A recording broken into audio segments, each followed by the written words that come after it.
السلام علیکم، امید ہے آپ سب خیر و عافیت سے ہوں گے۔ تو آئیے آج کی آیتیں شروع کرتے ہیں۔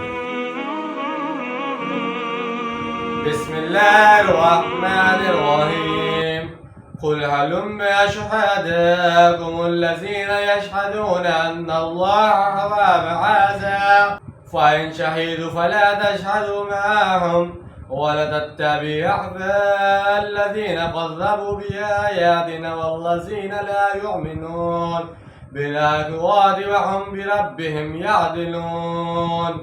شروع اللہ کے نام سے جو بڑا مہربان نہایت رحم کرنے والا ہے۔ کہیے ذرا لاؤ تو صحیح اپنے وہ گواہ جو یہ گواہی دے سکیں کہ اللہ نے ان چیزوں کو حرام کیا ہے۔ بس اگر یہ لوگ کٹ ہستی میں گواہی دے بھی دیں تو آپ صلی اللہ علیہ وسلم ان کے ساتھ گواہی مت دیجیے اور مت پیروی کیجیے ان لوگوں کی خواہشات کی جنہوں نے ہماری آیات کو جھٹلا دیا ہے اور جو آخرت پر ایمان نہیں رکھتے، اور وہی ہیں جو دوسروں کو اپنے رب کے برابر ٹھہراتے ہیں۔ اگر اللہ کے پیش نظر سب کو نیک بنانا ہی مقصود ہوتا تو آن واحد میں تم سب کو ابو بکر صدیق رضی اللہ عنہ جیسا نیک بنا دیتا، لیکن اس نے دنیا کا یہ معاملہ عمل اور اختیار کے تحت رکھا ہے، اور اس کا مقصد سورہ ملک میں اس طرح بیان ہو گیا ہے۔ اس نے موت و حیات کو پیدا ہی اس لیے کیا ہے کہ تمہیں آزمائے اور جانچے کہ تم میں سے کون ہے جو نیک عمل اختیار کرتا ہے۔ کیا تمہارے پاس کوئی علمی کتاب یا علمی سند موجود ہے جسے تم اپنے موقف کے حق میں بطور گواہی پیش کر سکو؟ اگر اس طرح کی کوئی ٹھوس شہادت ہے تو اسے ہمارے سامنے پیش کرو۔ اس سورہ مبارکہ کی پہلی آیت بھی ثم الذین کفروا بربہم یعدلون کے الفاظ پر ختم ہوئی تھی، اور اب یہ آیت بھی وہم بربہم یعدلون کے الفاظ پر ختم ہو رہی ہے۔ یعنی آخرت کے یہ منکر اتنا کچھ سننے کے باوجود بھی کس قدر دلیر دلی کے ساتھ شرک پر ڈٹے ہوئے ہیں۔ انہیں اللہ کے حضور حاضری کا کچھ بھی خوف محسوس نہیں ہو رہا، اور جس کو چاہتے ہیں اللہ کے برابر کر دیتے ہیں۔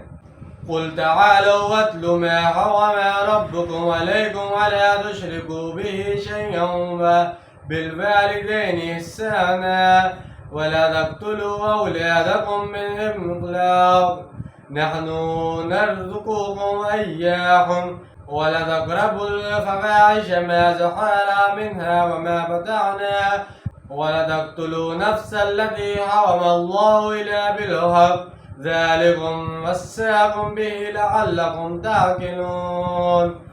کہیے آؤ میں تمہیں سناؤں کہ تمہارے رب نے تم پر کیا چیزیں حرام کی ہیں، یہ کہ کسی شے کو اس کا شریک نہ ٹھہراؤ، اور والدین کے ساتھ حسن سلوک کرو، اور اپنی اولاد کو قتل نہ کرو۔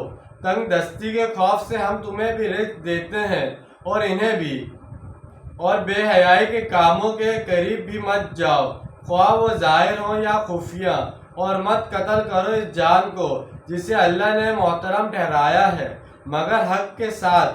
یہ باتیں ہیں جن کی اللہ تمہیں وصیت کر رہا ہے تاکہ تم عقل سے کام لو۔ تم لوگ جب چاہتے ہو کسی بکری کو حرام قرار دے دیتے ہو، کبھی خود ہی کسی اونٹ کو محترم ٹھہرا لیتے ہو، اور اس پر مستزاد یہ کہ پھر اپنی ان خرافات کو اللہ کی طرف منسوخ کر دیتے ہو۔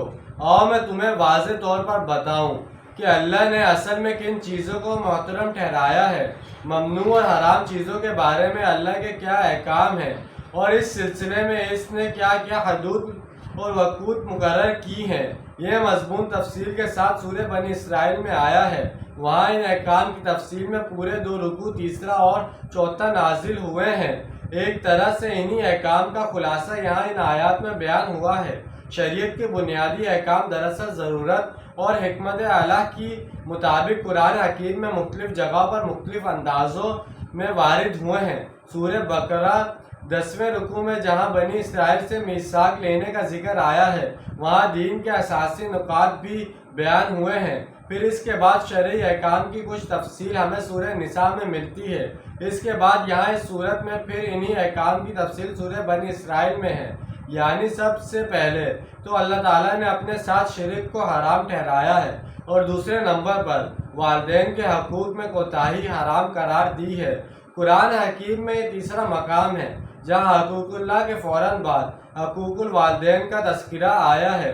اس سے پہلے سورہ بقرہ اور سورہ نساء میں والدین کے حقوق کا ذکر اللہ کے حقوق کے فوراً بعد کیا گیا ہے۔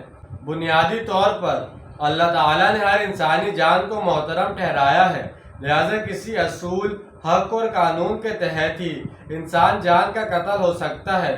قتل عمد کے بدلے میں قتل مرتد، مسلمان زانی یا زانیہ، اگر شادی شدہ ہوں کا قتل، حربی کافر وغیرہ کا قتل یا انسان قتل کی چند جائز اور قانونی صورتیں ہیں۔ تو جیسے کہ آج ہم نے 2 آیتوں کا ترجمہ اور تفصیل بیان کی ہے، امید ہے آپ کو سمجھ میں آئے گا، پسند آئے گا۔ ملتے ہیں اگلی ویڈیو میں، جب تک کے لیے اللہ حافظ، فی امان اللہ۔